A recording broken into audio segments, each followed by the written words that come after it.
வாழ்க வளமுடன். மனித வாழ்க்கை முன்னேற்றத்திற்கு அவரவருடைய எண்ணத்தின் உயர்வுதான் காரணம்.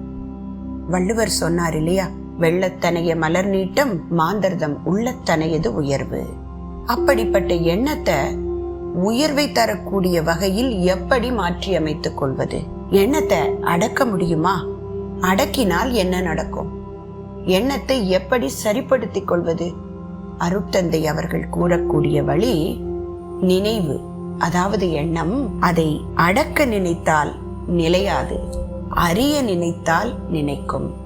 எவ்வளவு அருமையான விளக்கம்! அந்த எண்ணத்தை ஏன் எதற்கு என்று ஆராய்ச்சி செய்து அதை அறிந்து விளைவு நல்லதாக வைத்துக் கொண்டு ஏற்படுத்தி கொண்டால் அது நிலைக்கும். எண்ணத்தை அடக்க நினைத்தால் அது அலையத் தொடங்கிவிடும் என்பது அருட்தந்தையின் கருத்தாகும். வறட்டு இருமலுக்கு ஒரு நிவாரணம். கருவேல மர கொழுந்தை சாறு எடுத்து வெந்நீரில் கலந்து சாப்பிட்டு வர வறட்டு இருமல் குறையும். வாழ்க வளம்.